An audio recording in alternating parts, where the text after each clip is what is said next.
Sa Pokemon Center, habang natutulog sina Brock at Max ay nagising si May, na sinabing bakante ang kama ni Ash. Nagising din sina Max at Brock at nakitang tama si May.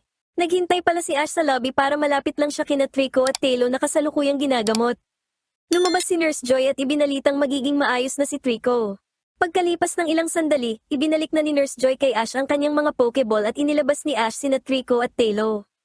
Humingi ng paumanhin si Ash sa mga ito para sa kanilang hindi naging magandang laban kamakailan, ngunit tiniyak ng mga ito sa kanya na hindi niya ito kasalanan dahil naintindihan nila na gusto lang niyang paalalahanan si Broly tungkol sa responsibilidad nito bilang trainer at gym leader. Nag-almusal sila at nagpasya si Ash na simula na ang kanyang training course sa isla ng Dewford, habang naalala naman ni Brock na kahit saan sa isla ay mainam na pagsanayan ni Ash dahil makakatulong sa kanya ang kalikasan. Lumapit sa kanila si Max at sinabing nabalitaan niyang si Steven, ang anak ni Ginoong Stone na presidente ng Devon Corporation, ay may ginagawang lihim na pananaliksik sa Granite Cave, naghahanap ito ng mga bihirang bato. Nagkasundo silang lahat na puntahan ang kuweba. Habang naglalakad ang mga bida, isang lalaki ang lumitaw sa harap nila at sinabing maraming water Pokemon ang nakatira rito. Habang kinukumbinsi ng lahat si Ash na mangisda, sina Jessie at Meowth ay nakatago lang sa malapit na bush habang si James naman ang lalaking nakadisguise na natutuwa dahil kumagat ang mga bubuwit sa pain. Habang nangingisda ang mga bida, inilabas ni Ash si Trico para mag-enjoy din ito sa sikat ng araw at sa kalikasan. Binibigyan ni Max si May ng ilang payo pero sinabi nito na matanda na siya kaya alam na niya kung paano mangisda.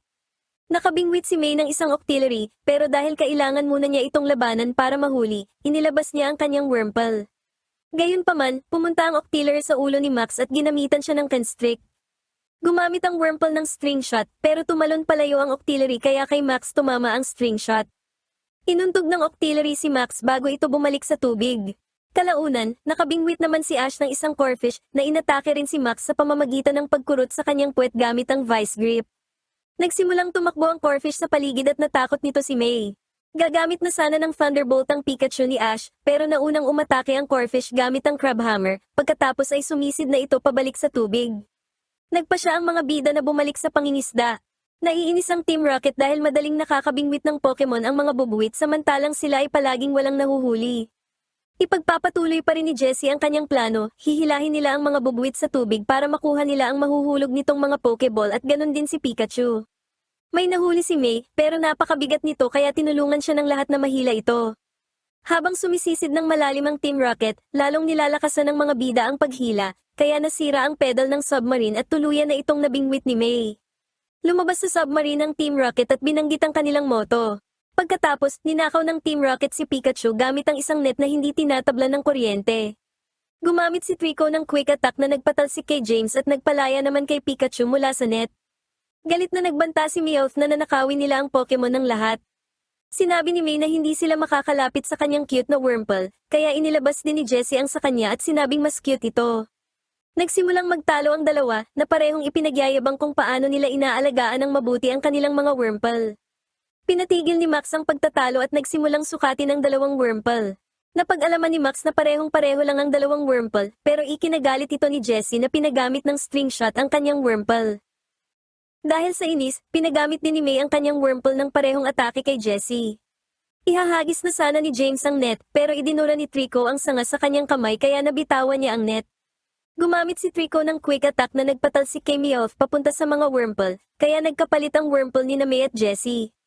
Sinubukan ng Team Rocket na tumakas, pero gumamit si Pikachu ng Thunderbolt para patalsikin sila. Paalis na sana ang mga bida, pero may hinala si May sa Wurmple kaya inalok niya ito ng pagkain. Hindi kumain ang Wurmple, kaya inisip ni May na hindi ito ang kanyang Wurmple. Sinabi ni Brock na maaari itong mapatunayan sa pamamagitan ng pagbabalik nito sa Pokeball. Gayunpaman, nang gawin ito ni May, hindi ito bumalik sa kanyang ball na nagpapatunay na ang Wurmple ay kay Jessie. Nag-alala ang mga bida, pero nangako si May na babawiin niya ang kanyang Wurmple. Kakain na sana sina James at Meowth ng cookies, pero kinain ng Wurmple ang lahat ng ito. Nagulat sina Meowth at James, pero iginiit ni Jessie na sadyang magana lang kumain ng Wurmple. Inisip ni James na baka hindi ito kay Jessie, at nang tinawag nga ito ni Jessie para yakapin, tumangging lumapit ang Wurmple. Hindi pa rin kumbinsido si Jessie, kaya tinanong ni Meowth ang Wurmple kung sino ang trainer nito, pero ang sagot nito ay nagugutom pa rin siya. Hinanap ni Tailo ang Team Rocket, pero bigo ito. Malungkot si May dahil nasa kamay ng Team Rocket ang kanyang Wurmple. Naalala ni May na nagulat siya sa Wurmple noon, pero napamahal din ito sa kanya at sa tulong ni Torchic ay nahuli niya ang Wurmple. Dahil dito ay halos maiyak si May habang nag-iisip kung ano ang gagawin niya kung hindi niya na mababawi ang kanyang Wurmple. Samantala, niyakap ni Jessie ang Wurmple at gumawa ng pantasya kung paano niya ito nahuli. Nahanap na ni Talo ang Team Rocket kaya dumating ang mga bida. Sinabi ni May na narito siya para ipalit ang Wurmple ni Jessie para sa kanyang Wurmple.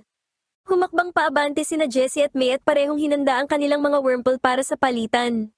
Gayunpaman, niloko ni Jessie si May at kinuha ang parehong Wurmple. Tumakbo ang Team Rocket at sumakay sa kanilang balon, at sinabi ni Meowth na magugustuhan ng kanilang boss ang Wurmple dahil bibigyan ito ng sinulid ang kanilang boss kapag kailangan nitong tahiin ang nasira nitong butones. Gumamit si Talo ng wing attack para hiwain ang balon na naging sanhi ng pagbagsak nito.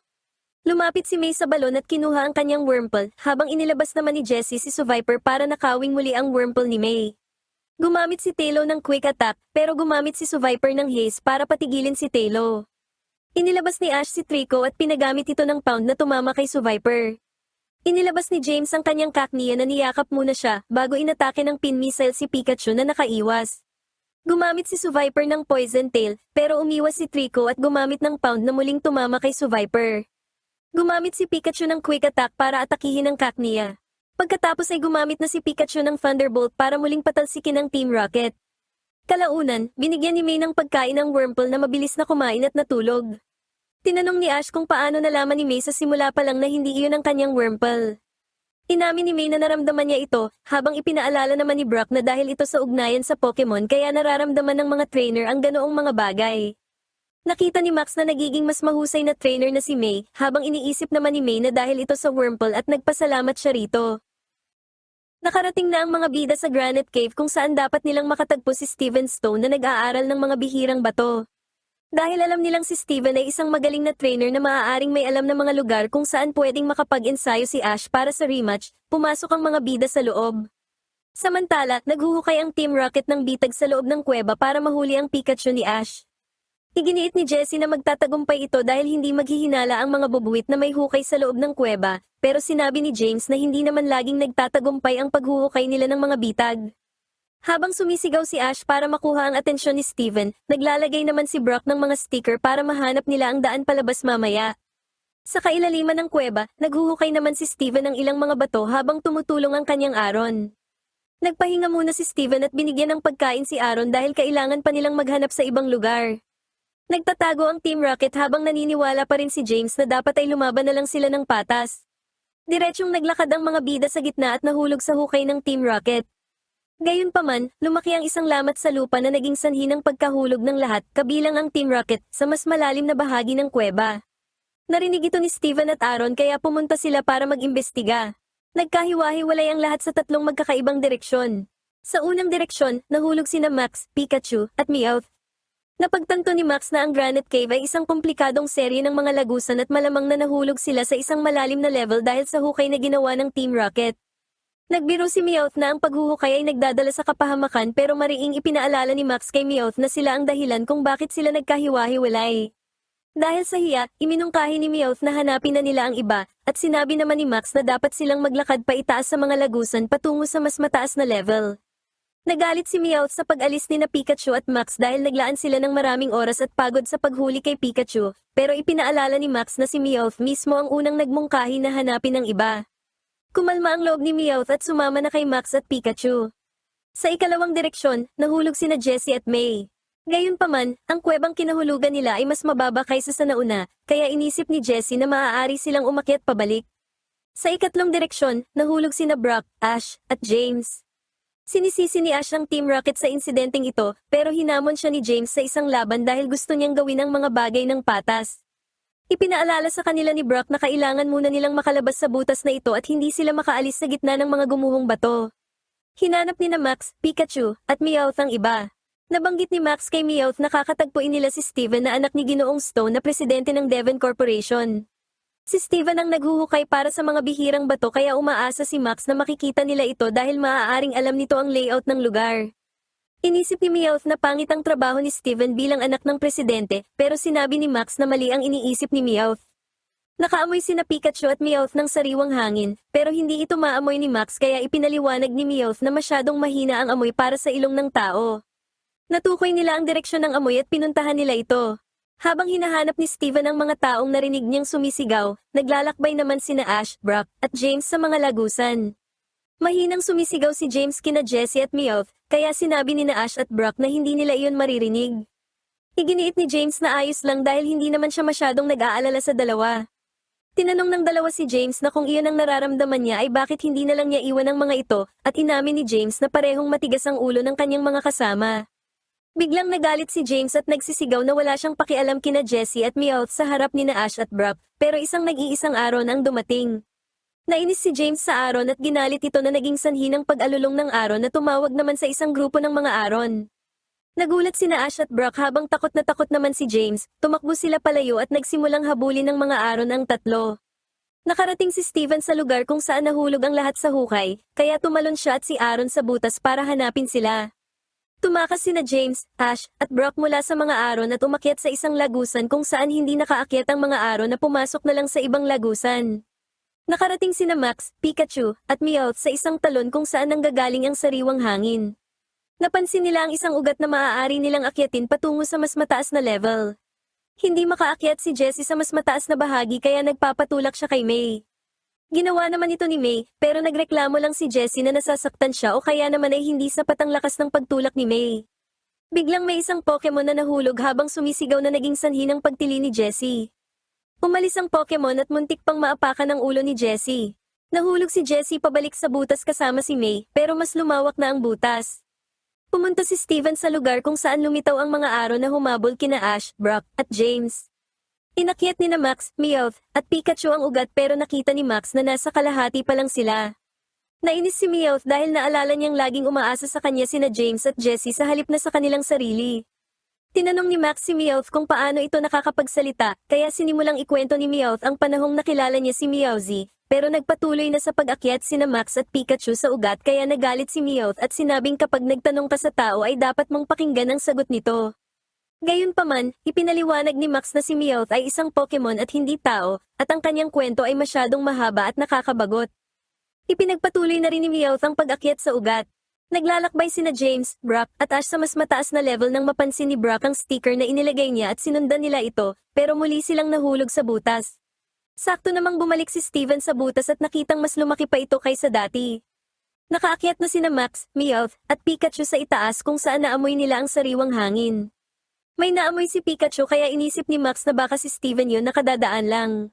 Dumaan sina May at Jessie sa mga lagusan at nakakita sila ng liwanag. Tumakbo sila patungo rito pero muli rin silang nahulog sa butas. Hinahabol na naman sina James, Brock, at Ash ng mga Aaron nang biglang mahulog sa kanila sina Jessie at May. Tumakbo sina Meowth, Max, at Pikachu at nakatagpo si Steven.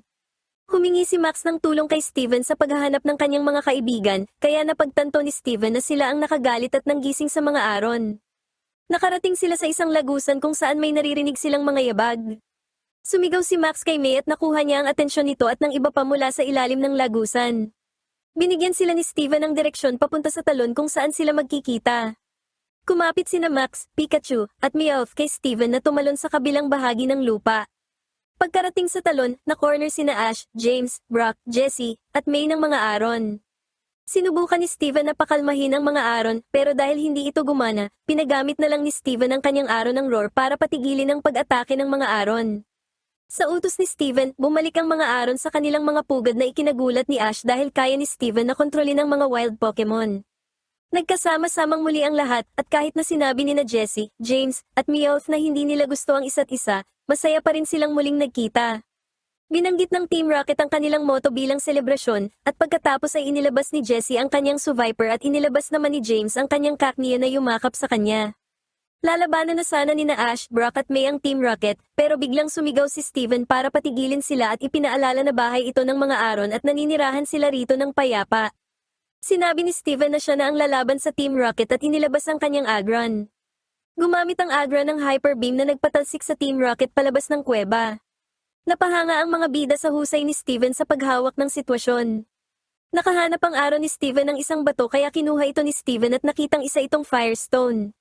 Natutuwa si Steven sa natuklasan dahil alam niyang magagamit ito para mapa-evolve ang ilang particular na Pokemon. Nagpasalamat ang mga bida kay Steven na umaming hindi niya mahahanap ang bato kung wala ang tulong nila. Sinamahan ni Steven ang mga bida palabas sa isang bahagi ng isla kung saan maaaring mag-ensayo si Ash. Nagpaalam na si Steven sa mga bida at nagsimula ng maglayag para maghanap pa ng mga bato. Nang makaalis na si Steven, nagkaroon ng matinding determinasyon sina Ash at Pikachu na magsanay.